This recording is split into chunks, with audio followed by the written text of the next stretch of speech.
Hi everyone, I'm Flagon HG, and in honor of 2023 being the year of the rabbit, I'm doing a hardcore Nuzlocke of Pokémon Sword using only rabbit Pokémon. In a Nuzlocke, if a Pokémon faints, it's dead forever, and I can only catch one rabbit Pokémon per route, though given that there's only 4 in the entire game, that's not all that relevant. The rest of the rules for this playthrough are shown here and in the description down below. Our tale begins on a small farm in the region of Galar. It's a magical little farm where every wish comes true. And on that farm live 4 rabbit siblings. Peter the Scorbunny, the eldest of the 4, twins Mopsy the gluttonous Bunnelby and Flopsy the klutzy Baneri, and the baby of the family, Cottontail the Merrill. The 4 rabbit siblings lived peacefully on this farm, looking after each other as siblings do. But then, on one fateful afternoon, the farm that they called home was sold. It was to be torn down and the land would become the location of Galar's new high-end shopping district, meaning that the rabbit family would be forced to leave the land where they were born and where their dear parents were laid to rest just 1 year ago. But Peter, Mopsy, Flopsy, and Cottontail devised a plan. Thanks to their expert knowledge of Galarian law, they knew that the champion of Galar could designate the farm as a historical landmark, which would prevent the construction of any commercial building projects. So, by becoming champions of Galar, they could save their home. But obviously, rabbits can't become champions by themselves. They needed a human trainer, and that, dear viewer, is where I come in. So just like that, the rabbit family and I embark on an epic adventure to become champions of the Pokémon League and save the family farm. By the time we've made it to Galar's first gym leader in Turf Field, 3 of the 4 rabbit siblings have already evolved. Peter has entered his angsty teen years as a Raboot, Mopsy has evolved into a chunky and happy-go-lucky Diggersby, and Cottontail has evolved into a Zoomerel. They grow up so quick. It appears that my relationship with Flopsy will need to develop a little bit more until he feels comfortable evolving himself. But that's neither here nor there, because Milo's grass types crumble to the unstoppable power of Big Raboot. 2 max flares cause a climate crisis in Turffield and win us an incredibly easy first gym badge. Great job, Peter. Next up is a fight against my rival named Hop, which is pretty funny. You know, because this is a rabbit-only playthrough, and rabbits famously hop, and that's the name of my rival. I mean, maybe it's not like laugh out loud, ha funny, but it is the type of funny that makes you go, oh yeah, that's interesting. And maybe you'll even exhale out of your nose slightly harder than normal. Anyways, Hop is a weenie, so after we trounce him, Flopsy does evolve into Lopunny, really one of the Pokemon of all time. With that, it's time for the fight against the second gym leader of Galar, Nessa and her water types. Half of the rabbit family is weak to water types, but this is where little Cottontail gets to show everyone her true power. Her huge power, some might say. Of the hundreds of water-type Pokemon in existence, Nessa starts out with 2 of the weakest imaginable. With the held leftovers, Cottontail is able to take out her Goldeen and Arrokuda without sustaining too much damage. After that, Nessa's left with her Dreadnought, so it's time for Cottontail to take the huge part of huge power literally. We both Dynamax, but Big Turtle really just tickles Big Bunny with a Max Strike. Cottontail then retaliates with a Max Overgrowth off of a Grass Knot. It doesn't kill since Cottontail's special attack leaves a little bit to be desired, but since a second Max Strike on the next turn doesn't threaten Cottontail at all, especially after the grassy terrain and leftovers recovery, a second Max Overgrowth nukes Nessa's Turtle, winning us the second gym badge. The nice thing about Sword and Shield is that it's really easy to just rip through the mid-game. There's a brief detour to the brilliantly named Galar Mine number 2, where I have to fight Bidet, as well as a fight with my third rival Marnie at the Budew drop-in, but the only difficult thing about these fights is making sure not to overlevel before facing off against the next gym leader. For now, I am able to make it to the Motostoke Stadium without overleveling, but this will be a consistent issue going forward. Kabu specializes in fire types, meaning that this battle is once again Cottontail's to lose. However, I do start with Mopsy into Kabu's lead Vixen. She goes for a Will-O-Wisp to burn Mopsy, but a held Rossberry means that we can retaliate with a full-powered Earthquake.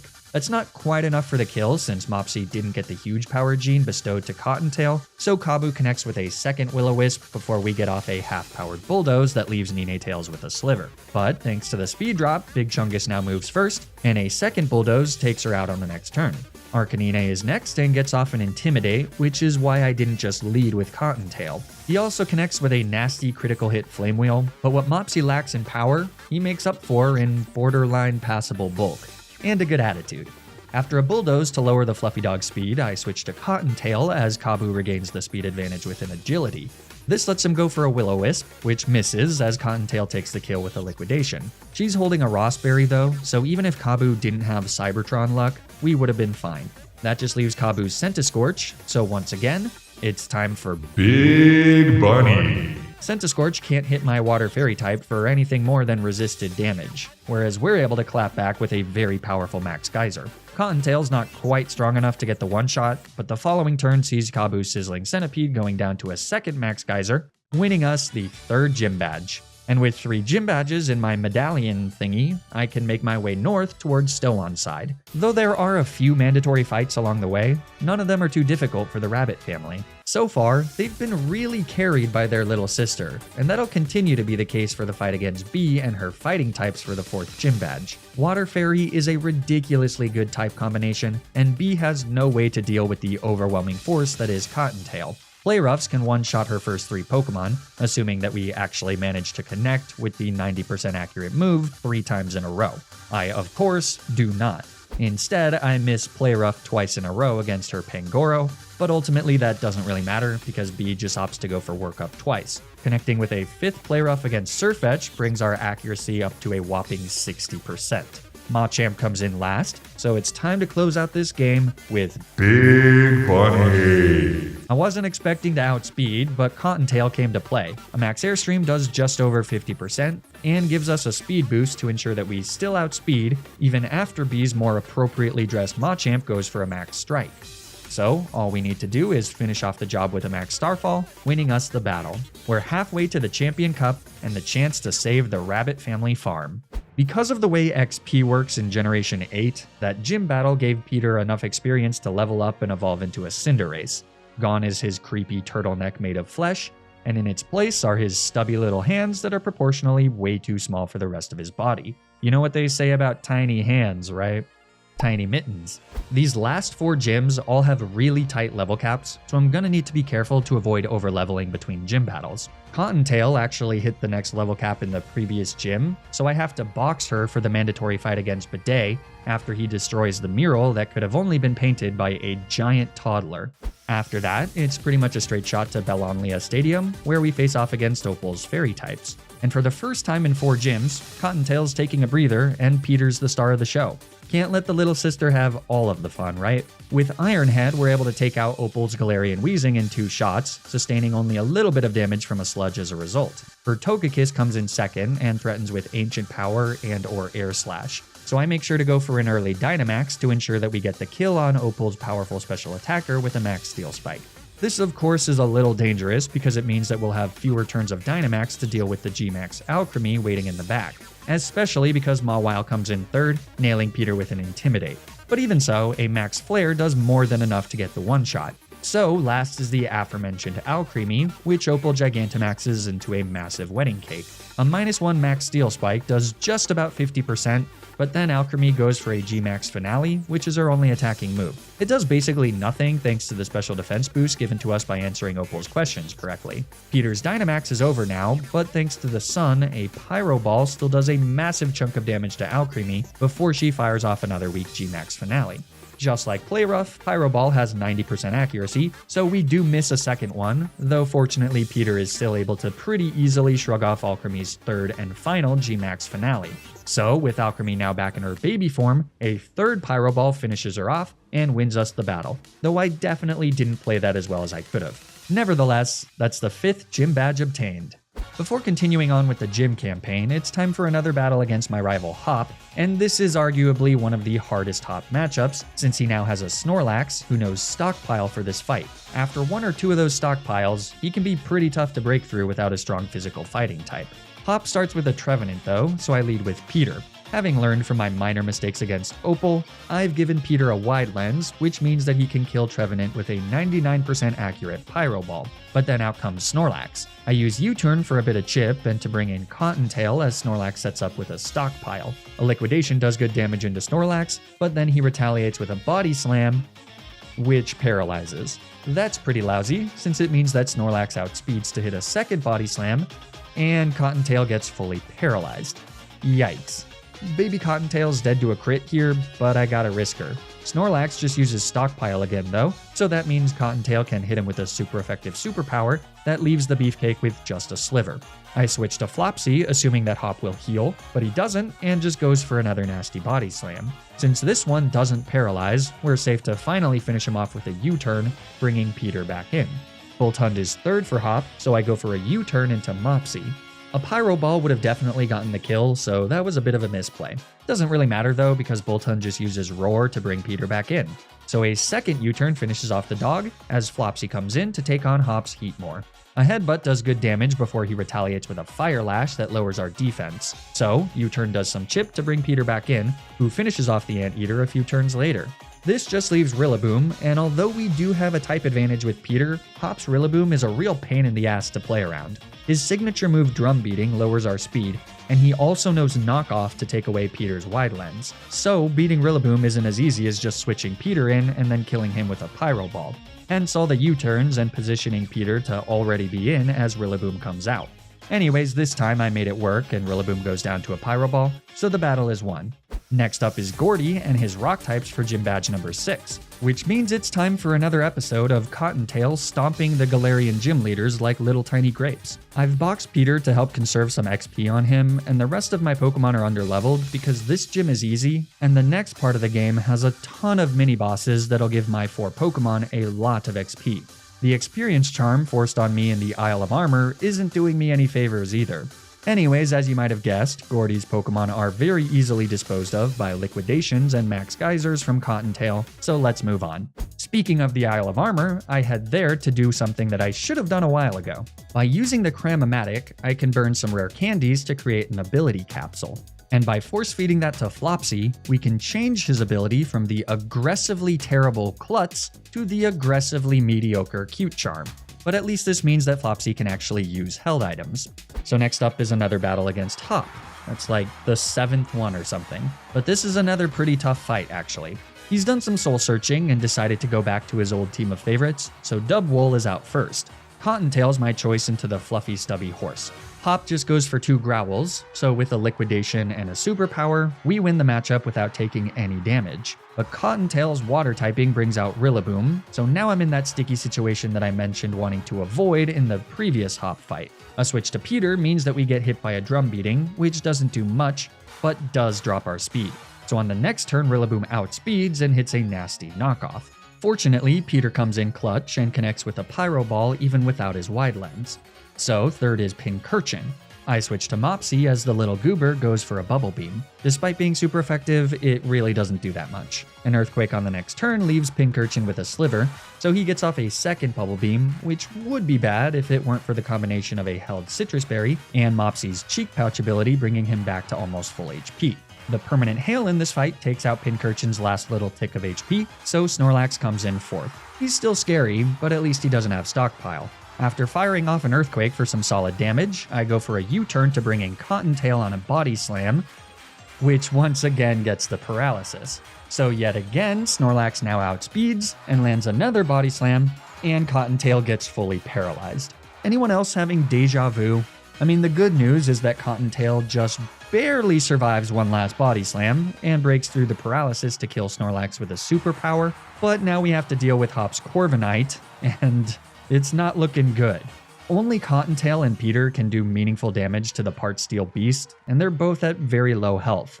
My best bet is to bring in Flopsy and start using Charm to lower Corviknight's attack, which will hopefully let Peter survive a Drill Peck as long as Corviknight doesn't crit. Good thing Drill Peck doesn't have a high critical hit ratio or anything. Corviknight eventually uses Scary Face on Flopsy, which is pretty ideal, because this means that Flopsy can tank a Drill Peck, thankfully no crit, and use U-turn to bring in Peter for free. But since Rillaboom knocked off our Wide Lens, there's still a 1 in 10 chance that we miss Pyro Ball.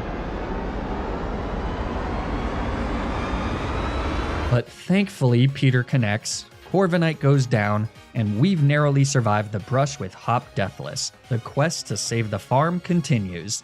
And that brings us to the fight against Pierce for the 7th gym badge. Once again, the hardest part about this gym was making sure that Cottontail didn't overlevel against the 50,000 Team Yell Grunts along the way. We managed to make it just under the wire, so as usual, Cottontail eviscerates almost his entire team. Even at -1, a Play Rough kills his Scrafty.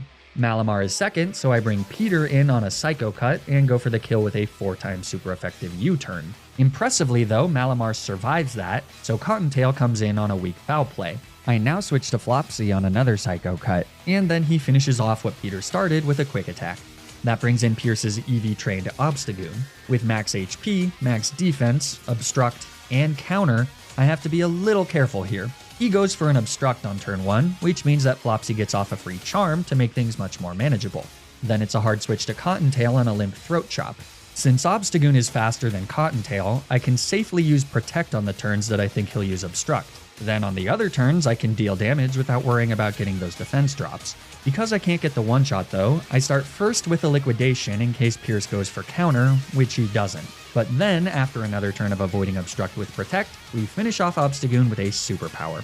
Last is Skuntank, and even though he makes things a little annoying with Sucker Punch, Toxic, and Screech, Cottontail is able to finish things off with a few liquidations, winning us the 7th gym badge against Pierce. There's nothing mandatory between the 7th and 8th gyms in these games, but once again, Cottontail is already at the new level cap, so I can't use her for the 3 weather-based double battles that constitute Raihan's gym challenge. They're actually pretty difficult to crack without Cottontail, and I have to rely on some pretty out-of-the-box strategies, like Choice Specs Electro Ball from Peter to deal with Sebastian's Pelipper, or Rain Dance from Flopsy and Mud Shot from Mopsy to play around Camilla's Will-O-Wisp Ninetales and Shell Trap Turtonator. Things get kind of iffy when Flopsy misses a bounce against Arya's Hakamoto, but fortunately he survives a Brick Break in retaliation, and the Rabbit family remains deathless headed into the double battle against Raihan. He leads with his Gigalith and Flygon, and I lead with Mopsy and Cottontail. Raihan's Flygon knows Thunder Punch, so I go for an early game Dynamax with Cottontail so that she can take the hit a bit better and also retaliate with a max Hailstorm off of Icy Wind for the one-shot. Thunder Punch still does a sizable chunk of damage though, and manages to paralyze Cottontail for the 3rd time this run. Look, Cottontail's been a beast throughout this entire playthrough, but she dodges paralysis like Julius Caesar dodges knives. After Mopsy gets off an Earth Power into Gigalith and shrugs off a Body Press thanks to a held Choppleberry, Cottontail does fortunately connect through paralysis to get a one-shot on Flygon. This also changes the weather to Hail, removing Gigalith's special defense boost. After Sandaconda takes Flygon's spot on the field, we can fire off another Earth Power into Gigalith for the KO. Though it does crit, so I'm not totally sure if we would have gotten the kill otherwise. Sandaconda proceeds to paralyze Mopsy with a Glare, but then Cottontail decides that she's not going to let her paralysis bring her down, and a Max Geyser gets the one-shot on Raihan's Sandy Snake. This does activate his Sand Spit, so as Raihan's 4th and final Pokemon Duraludon takes the stage, he once again has the weather advantage. Duraludon knows Body Press, which turns into Max Knuckle, so I switch Mopsy into Peter as Raihan's Skyscraper takes the field. Max Knuckle doesn't do much into Peter as we retaliate with a Max Knuckle of our own on Cottontail's final turn of Dynamax. Peter goes for a Protect so that Duraludon's baited Max Rockfall only does a quarter of its total damage. At full power, that would have been a clean one-shot. Fortunately, Cottontail breaks through paralysis for a 4th time, letting her fire off a massive superpower that cleanly kills Duraludon, wins us the 8th and final gym badge, and lands us a spot in the Champion Cup for a chance at defeating Leon and becoming the champions of Galar. Unfortunately, the endgame of Pokemon Sword and Shield are weird, and the Champion Cup gets interrupted for story beats 2 separate times. The result is that it's really tough to define level caps for this part of the game, and even if you do define them, it's really hard to stay within them with so many mandatory battles. In the past, I've used a single level cap of 55 for the start of the final rounds of the Champion Cup, which is sort of analogous to the Elite Four in other Pokemon games, but the issue with this is that with only 4 Pokemon, after I've defeated all of the mandatory trainers on the way to Winden, Marnie and Hop in the preliminary rounds of the Champion Cup, the 10 random Macrocosmos grunts that I have to fight, and Oleana, all of the rabbit siblings have leveled up past the level cap. It didn't help that I tried to box Pokemon wherever possible, I just simply couldn't stay under the level cap. Which is frustrating because none of those fights were all that difficult. The Macrocosmos plotline particularly felt like a massive waste of time. I haven't even gone out of my way to train my Pokemon since before the 4th gym leader, so this is all a result of experience from mandatory trainers, save for the 1 or 2 that I may have accidentally ran into. It's probably possible to start over and be even more careful with XP maintenance, but that doesn't really seem worth it. So, despite being one level over the level cap and ruining the very serious hardcore Nuzlocke rule set, the rabbits and I are gonna push forward. After all, we've got a farm to save, and we're so close. Before the finals of the Champion Cup begin, the newly minted fairy-type trainer Bidet shows up to confront me for, I don't know, like ruining his life or something. This guy is less than nobody to me. He's a fly on the windshield of my life. But if it'll get the fly to stop buzzing near my ear, I guess we can smack him down one last time. Against his lead Mawile, I lead with Mopsy. I meant to use Earth Power to ignore the attack drop, but I accidentally clicked Earthquake, which ends up going unpunished thanks to a critical hit. Gardevoir comes in second, so I use U-turn for a bit of chip, and to bring in Peter, who gets hit by a pretty hard Psychic. But then an Iron Head on the next turn hits harder. Third for Bidet is his magical, colorful unicorn friend, so I Dynamax and impale him with 100 steel spikes.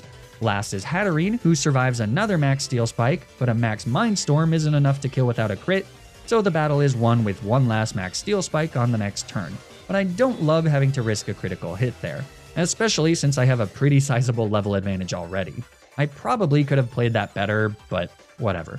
Bidet's not really worth spending much time thinking about. So let's move on to the rematch against Nessa, who has a much stronger team this time around. She leads with Golisopod, and I lead with Flopsy. I start with a Protect to avoid taking damage from a 90 base power priority first impression. But then on the next turn, we outspeed and nail Golisopod with a Thunder Punch, which isn't nearly enough to one-shot even with a critical hit, but it is enough to bring him under 50% and activate Emergency Exit. That brings in Seaking next, so we punch her in the face. It doesn't kill, but all she does is set up Aqua Ring, which means that after Nessa heals, Seaking soon falls, and Flopsy remains at full HP. Golisopod comes back out, but after once again protecting to avoid the first impression, a second Thunder Punch kills him. So Barraskewda is third, and she's one of the few Pokemon that's fast enough to outspeed Flopsy. A Liquidation does big damage, but then we get the one-shot with another Thunder Punch to the face. That brings in Pelipper fourth, and though I could also punch him in the face for a one-shot, I want Cottontail to take the kill, so that she doesn't have to switch in on an attack from Nessa's Gigantamax Dreadnought. So instead of going for the kill with Thunder Punch, I Protect to let Pelipper set up a Tailwind. This lets him outspeed Flopsy on the next turn, who survives a Water Pulse, and then uses U-turn to bring Cottontail in safely.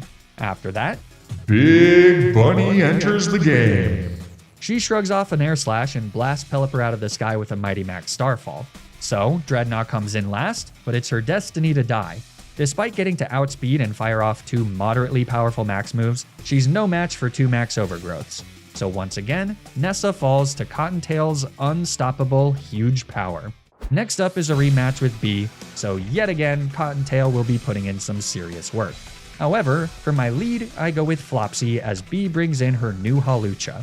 Just like against Nessa, Flopsy kicks off the battle with a Protect, which causes Hawlucha to take 50% recoil from his failed high jump kick. This conveniently puts him in range to being one-shot by a Thunder Punch on the following turn. Looks like you got baited, B. Phalanx comes in next, so I use U-turn to bring in Cottontail. Close combat doesn't do much, especially after we recover with leftovers and Protect. Phalanx is able to outspeed and fire off a second close combat, but then they fall to a single Play Rough. This isn't a Cottontail sweep yet though, because B's Surfetch knows Leaf Blade and he comes in next, so I switch to Peter, who shrugs off the hit. We aren't quite able to kill with a Wide Lens Pyro Ball, but Brick Break isn't enough to threaten a kill even from a critical hit. So after B heals and Surfetch falls into the red from another Pyro Ball, Peter gets the kill with a U-turn, granting Cottontail safe passage back in. And then it's Big Bunny energy from here on out. I Dynamax against B's Grapploct so that I don't miss a Play Rough. And then last is the Machamp with Yoga Pants, who gets outsped and one-shot by a Max Starfall from Cottontail. The gym leaders of Galar have really just been eviscerated by my Water Fairy type. And the final competitor of the Champion Cup, Raihan, doesn't seem to be in a good position to change that either. The Madman has pivoted from a doubles Sandstorm team to a triple weather singles team, which is remarkably easier to deal with. He leads with Torkoal, but I have a secret weapon called Choice Specs Special Diggersby. Earth Power gets the one-shot no problem. This brings in Goodra, who threatens with water moves, so I switch to Cottontail. Goodra sets up a Rain Dance, but the issue is that she also knows Thunder, which will do big damage into Cottontail. Fortunately, we can switch back to Mopsy, who's immune to the Thunder. He can then use U-turn to bring Cottontail back in, who fairly handily tanks Goodra's water moves. And then I can repeat this until Goodra runs out of Thunder, making sure to use Protect and Leftovers to stay relatively healthy. The first time that Goodra's Rain Dance expires, Raihan sets up another one instead of going for Thunder, so when the second one expires a few turns later, I figure that I'm safe to stay in and kill her with a Play Rough, but this time she goes for Thunder, which misses. Never punish, baby. Facing the consequences of your actions is for cowards and losers. With Goodra the Blind down and out, Flygon is third. Normally he just goes for Sandstorm, but this time he opts for a stronger Earthquake before falling to an Ice Punch. So fourth is Turtonator. I go for an Ice Punch for a chunk of damage as the Goofy Koopa sets up a sunny day. Then, after protecting for a turn of Leftovers recovery, Cottontail goes BBE mode and kills Turtonator with a max Starfall, which means that now it's time for Big Bunny versus Big Skyscraper. It's like Godzilla if Godzilla was an adorable blue oval with rabbit-like features. Just like in Godzilla movies, the Skyscraper doesn't fare all that well here. He outspeeds us, but with our massive HP stat, the damage is a little lacking even with a critical hit, and 2 max Knuckles are enough to bring Duraludon down and win us the final round of the Champion Cup. Before finally getting to face off against Leon for the title of champion, we have to go stop Chairman Rose from enacting his nonsensical plan to bring about the Darkest Day. The Rabbit siblings definitely didn't think that saving their farm would result in them saving the entire world, but whatever gets the job done, right?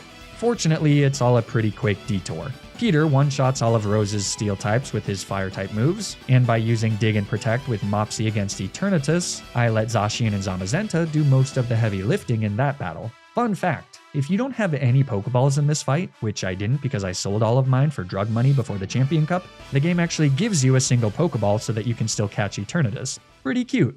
But anyways, that means that it's finally time for the match against Leon, and since his level cap is level 65, we're finally not overleveled. It's all come down to this. We've already overcome so many obstacles and defeated countless foes, and through careful planning, working as a team, and the broken mechanic of Dynamax, we've managed to make it here completely deathless. But Leon's team is a different breed, and this will easily be the Rabbit's greatest challenge yet. The only way we'll be able to beat Leon is to want victory more than he does. Let's do this.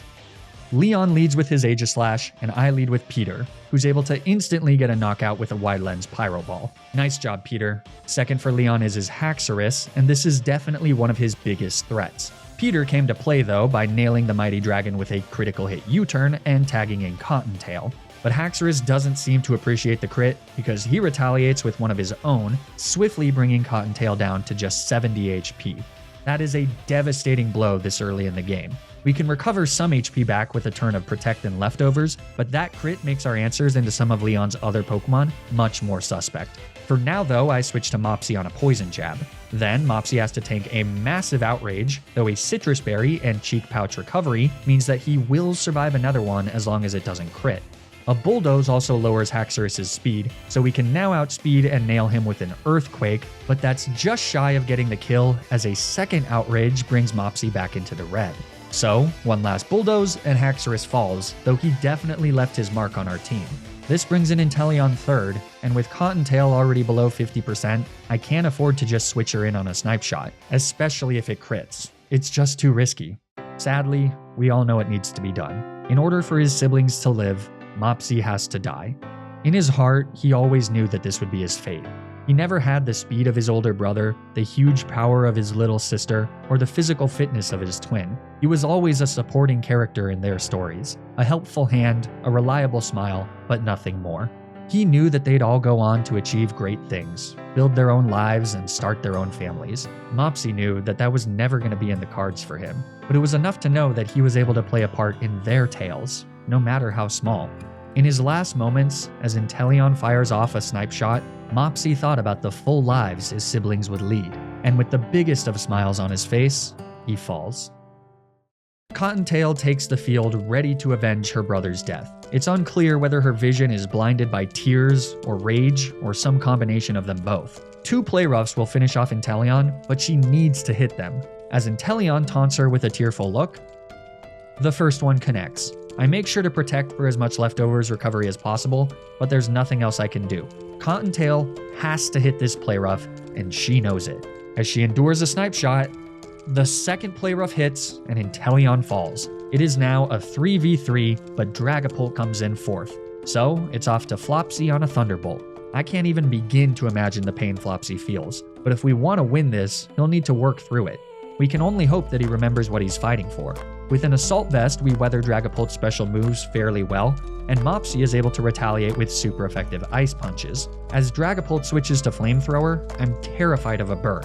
He does get the critical hit, but there's no burn, so Dragapult falls to a second Ice Punch, leaving Leon with just 2 Pokemon left. Fifth is Mr. Rhyme, and we're ready for him with a super effective Fire Punch for over 50%. But Leon responds with a Teeter Dance, so now Flopsy is confused. If he can hit through this confusion, Mr. Rhyme will fall to a super effective U-turn, and we'll be in the perfect situation to deal with Leon's final Pokemon. All it takes is one last turn, one last show of strength, one last push. All I can ask for is that for one last turn, Flopsy tries his best.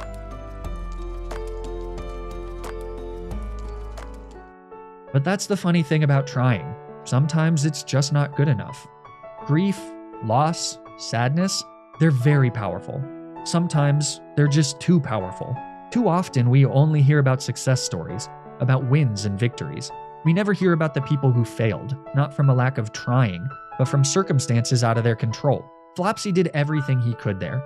He conquered a pseudo-legendary. It's not his fault that the loss of his twin brother became too much and he fell for Mr. Rhyme's confusion.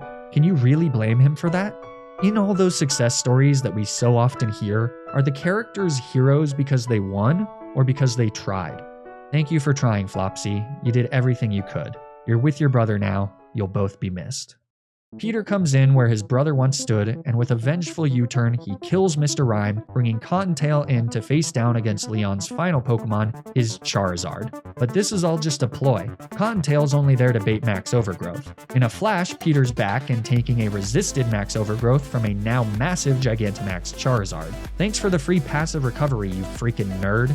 On the next turn, I use Protect to tank a super effective Max Rockfall, which does change the weather, but since Charizard isn't getting grassy terrain recovery, this isn't terrible. On Charizard's third turn of Gigantamax, I go for a Bounce. This does mean that we'll be hit hard by an Ancient Power when we come back down, but worst case scenario, Peter goes down, and he successfully paved the way for his little sister to close out the game with a Dynamax of her own. What are big brothers for, if not for looking after their siblings?